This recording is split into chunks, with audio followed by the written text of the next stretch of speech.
Bonjour à tous, c'est le moment de notre page médicale. Aujourd'hui au programme, nous allons parler de la mononucléose. Si vous avez des maux de gorge, une très grande fatigue et une sensation de faiblesse dans tout le corps, eh bien, vous avez peut-être contracté ce virus. Vous savez, la mononucléose est également appelée la maladie du baiser ou bien des fiançailles parce que la plupart du temps, ce virus se transmet par la salive. Alors, quelle est la cause? Est-ce contagieux? Y a-t-il des complications possibles? Nous allons répondre à toutes ces questions dans Midi Ensemble aujourd'hui avec vous, Robert Feldman. Bonjour. Bonjour. Vous êtes médecin gynécologue. Merci d'avoir accepté notre invitation. Et puis surtout, chers téléspectateurs, si vous avez la moindre question, n'hésitez pas à utiliser notre email qui s'affiche en bas de votre écran. Marianne Bougrain est là, devant son ordinateur pour vous. Elle interviendra tout au long de cette émission. Restez avec nous. La mononucléose, qu'est-ce que c'est? Les réponses, c'est maintenant.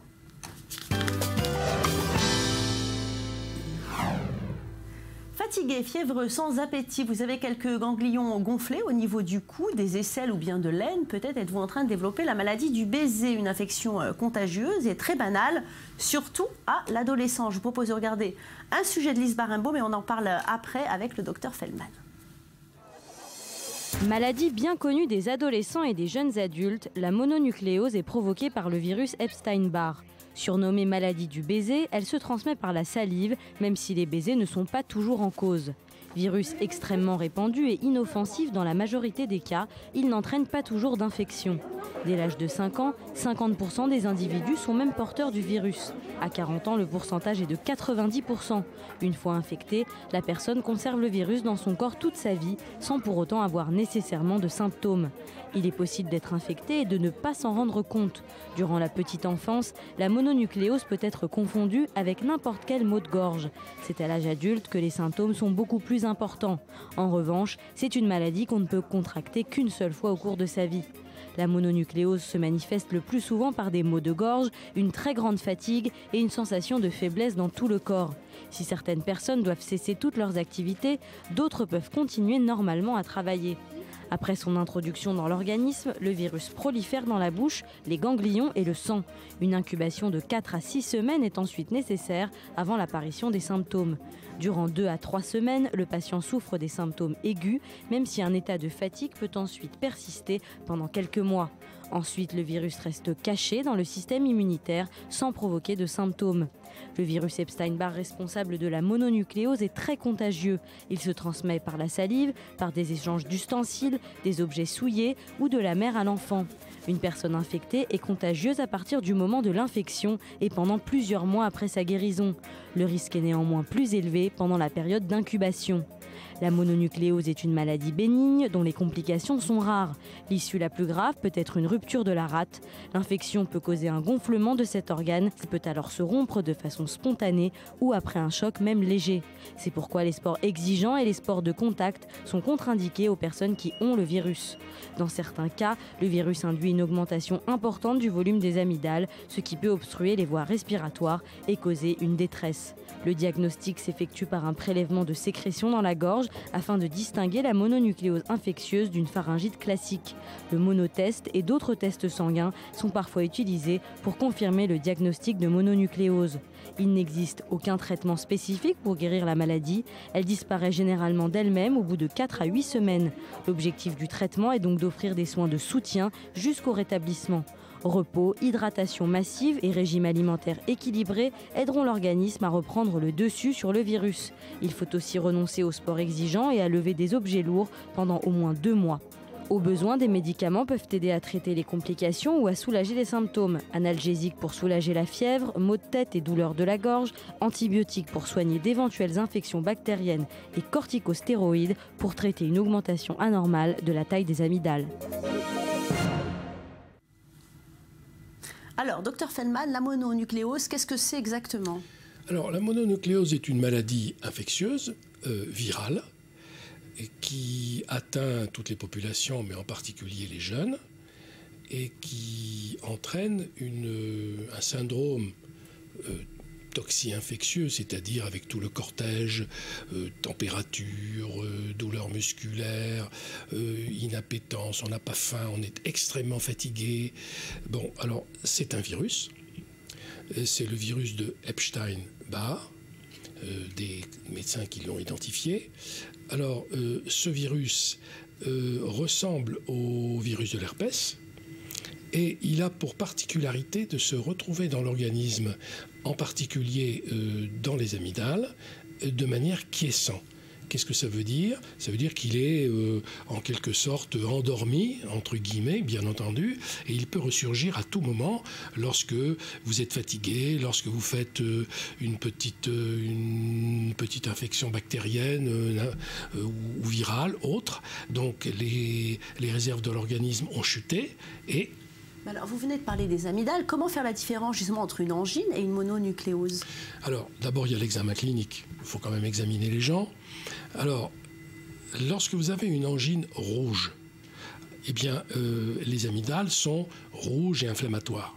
Vous avez des angines blanches, bactériennes, dangereuses à streptocoque. Là, elles sont blanches avec des petites ulcérations. Dans la mononucléose infectieuse, l'amygdale est recouvert par une espèce de mucus blanchâtre, grisâtre, comme ça. Ça, c'est le diagnostic. Mais il n'y a pas que ça. Il faut examiner les ganglions. Oui. Donc, il y a des ganglions dans le cou, il y a des ganglions sous le menton, dans les aisselles, dans l'aine. Puisqu'en réalité, le virus de la mononucléose infectieuse se retrouve dans l'ensemble du système lymphatique et immunitaire, donc tous les ganglions sont intéressés. Alors, on dit justement que cette maladie, on l'appelle la maladie du baiser, pourquoi elle arrive justement si souvent à l'adolescence? Bien, elle arrive à l'adolescence parce qu'évidemment, à l'adolescence, c'est l'explosion de la sexualité. Bon, donc nos jeunes, évidemment, savent plus où donner de la tête. Donc forcément, il y a une dissémination des germes qui est facile. Oui. Alors donc, on boit dans le même verre, on mange dans les mêmes assiettes, les mains ne sont pas toujours propres. Donc c'est un petit peu cette promiscuité humaine et surtout la salive, bien entendu, qui fait... Combien de temps la contagion est possible en fait? Alors la contagion est longue, très très longue. Il y a, si vous voulez, lorsque le germe est introduit dans l'organisme, il peut y rester pendant 1 mois, 2 mois, 3 mois, éclore, et il peut même rester pendant des années. Et comme on le disait précédemment, et ne pas éclore du tout. Alors là, comment ça se passe? Ça revient de temps en temps? Alors normalement, on a la mononucléose une fois. Bon. Il peut arriver qu'il y ait des récidives. C'est rare. Bon, c'est possible. C'est possible justement lorsqu'on traverse des épreuves, des petits épisodes inflammatoires difficiles, qu'on est fatigué, etc. Il y a une chute des réserves. Alors justement, nous sommes descendus dans les rues de Tel Aviv et nous vous avons demandé à vous si vous avez déjà contracté ce virus. Regardez. Avez-vous déjà attrapé la mononucléose? Quoi? Pas à ma connaissance. Pourquoi? Je ne suis pas sûre, je ne sais pas. J'ai eu le virus CMV, mais je crois que c'est un virus différent. En fait, je ne l'ai jamais attrapé, par chance. Mais j'essaie de faire attention. Quelques amis à moi l'ont déjà eu. Ils étaient fatigués, un peu déprimés. Ils prenaient du temps pour faire les choses. La mononucléose, je ne sais pas si je dois le dire, mais je suis médecin, donc c'est un peu difficile de ne pas répondre. Oui, il y a beaucoup de fatigue, un petit peu de fièvre, mal à la gorge. Non! Non, Dieu merci. No.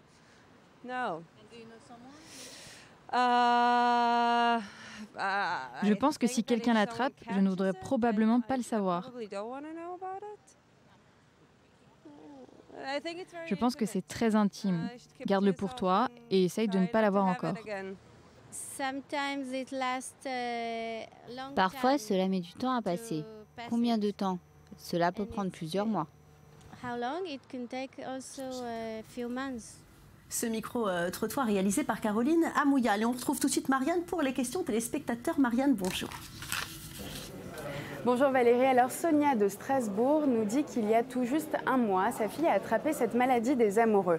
En général, elle déborde d'énergie, mais en ce moment, elle est constamment fatiguée. Alors d'après vous, comment l'aider à s'en remettre? Alors, docteur Feldman, comment l'aider à s'en remettre, cette jeune fille? C'est très difficile. C'est très difficile parce que d'abord, il est très difficile de quantifier la fatigue. La fatigue, donc cette asthénie, ça se caractérise par une lenteur à faire les choses, une difficulté à se réveiller. On dort mal avec la mononucléose infectieuse. On dort pendant 2-3 heures, puis on se réveille.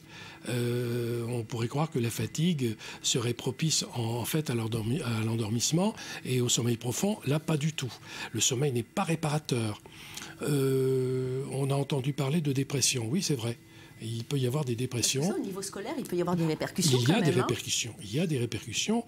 Clairement, la mononucléose infectieuse peut être invalidante justement à cause de cette fatigue. Et puis alors ici en Israël, il y a une grande problématique, c'est la clim. Alors et ça, c'est un réservoir de germes. Absolument. Donc ça veut dire qu'on se remet beaucoup moins de la mononucléose. Peut-être, oui, surtout en été, parce que cette clim est un réservoir de germes en tout genre, dont la mononucléose. Je voudrais dire quelque chose concernant le traitement, mais très brièvement. Nous savons qu'il n'y a pas de traitement réel. Bon, mais quelquefois, il peut y avoir des surinfections, parce que justement, le système immunitaire est déprimé, donc il y a des petites infections opportunistes qui peuvent intervenir. Une pneumonie, enfin, à Dieu ne plaise, des choses beaucoup plus graves, des encéphalites, c'est rarissime. Bon. Donc, quelquefois, on peut prévoir les choses en donnant de l'ampicilline, qui est un antibiotique classique. Il faut savoir que dès lors que vous donnez l'ampicilline, vous créez un rash cutané rouge. Ça, il faut le savoir, ça existe. C'est la conjonction du virus et de l'antibiotique qui crée ce petit rash qui n'est pas dangereux du tout. Voilà. D'accord. Alors, on va demander à Marianne si elle a une autre question de téléspectateur. Nous avons reçu un autre message, celui d'une téléspectatrice de Caen qui a elle-même attrapé la mononucléose. Elle nous dit avoir eu beaucoup de mal à se remettre de cette fatigue, mais elle a trouvé une solution. Et figurez-vous que c'est un remède de grand-mère, le lait de poule. Ce n'est pas seulement une délicieuse boisson, mais elle possède aussi également des vertus avérées pour retrouver la forme. Elle a donc souhaité la partager avec nous aujourd'hui. Il faut donc mettre dans un bol et battre un demi-litre de lait tiédi avec 2 jaunes d'œufs, très frais et une grande cuillère de miel. Voilà, c'est tout. C'est une recette très simple et d'après elle, très efficace. Docteur Feldman, pourquoi pas, après tout, les remèdes de grand-mère, puisqu'il n'y a pas de remède finalement, il n'y a pas de traitement. Et comme nous sommes en Israël, les Anglais ont un autre remède, ils appellent ça the Yiddische Penicillin. Et la Yiddische Penicillin, c'est simplement le bouillon, oui, le bouillon de poule avec les légumes, etc., remède pour tout. Bon, alors évidemment, bon, pourquoi pas, on peut donner un tas de choses. En réalité, eh bien, il faut peut-être prendre certains compléments vitaminiques, faire des tests hépatiques. Les tests hépatiques, il faut les faire pour s'assurer qu'il n'y a pas eu une invasion hépatique par le virus. Alors il faut savoir que 80% des adultes ont contracté sans s'en rendre compte la mononucléose dans leur enfance ou bien dans leur jeunesse. Cette maladie n'a en effet pas de fortes caractéristiques et apparaît comme un simple mal de gorge ou bien une petite grippe. Chez les enfants, les symptômes sont généralement inexistants ou bien tellement vagues que le diagnostic n'est pas posé. Alors justement, Robert Feldman, chez les enfants, on vient de le voir, c'est difficile à diagnostiquer. D'ailleurs, lorsqu'elle a été contractée en très bas âge, l'infection provoque beaucoup moins de symptômes et passe souvent inaperçue. Comment diagnostiquer alors? Alors, chez l'enfant, c'est très compliqué parce que chez le petit enfant, il y a toujours des problèmes ORL. Souvent. Enfin, peut-être moins ici en Israël parce que c'est un pays du soleil. Mais en Europe, évidemment, il y a des problèmes ORL. Température, fatigue, etc. Donc il s'inscrit un petit peu dans ce cortège symptomatique de la mononucléose infectieuse et on le voit moins. Paradoxalement, le petit enfant, les enfants se remettent beaucoup mieux de la mononucléose que les adultes. Mais dites-moi, est-ce possible de prévenir cette maladie? Non, réellement non, c'est impossible. Bon. Alors, et comment on peut savoir si on l'a contracté, ce virus, très rapidement? Eh bien très vite, il suffit de faire une prise de sang. Il y a un test sérologique qui est appelé Paul et Bunel. Ce test vous donnera tout de suite le résultat. Et puis également, on peut doser les anticorps. Ce sont les IgM spécifiques de la réponse de la mononucléose infectieuse. Et là, on saura bien évidemment si on a contracté la maladie. Alors justement, ou pas. Les précautions à prendre pour ne pas avoir la maladie, c'est ça. Voilà, bon, pour éviter. À mon avis, c'est illusoire. Ce qu'il faut faire, c'est avoir une bonne hygiène. Clairement. Oui. Éviter dans les grands magasins de tenir les rampes des escalators. bien laver les filtres des clims. Oui, tenez, regardez, hein, pour justement éviter la contagion, mais il faut justement éviter les baisers sur la bouche avec la personne atteinte de mononucléose, se garder d'échanger avec une personne infectée, les ustensiles de cuisine, les verres, les plats ou bien en tous les cas bien les nettoyer, ne pas partager la nourriture, bien se laver les mains, ça c'est très important, se protéger également des éternuements. Robert, existe-t-il des traitements ? Alors, il peut y avoir un traitement lorsque la fatigue est particulière. Oui, donc très peu de traitement. Et très invalidante, on donnera une corticothérapie de courte durée. Merci beaucoup Robert Feldman, c'est le mot de la fin. Eh bien, wait and see, face à la mononucléose infectieuse, il n'y a pas grand-chose à faire. Juste être patient, restez avec nous. Midi ensemble, ça continue.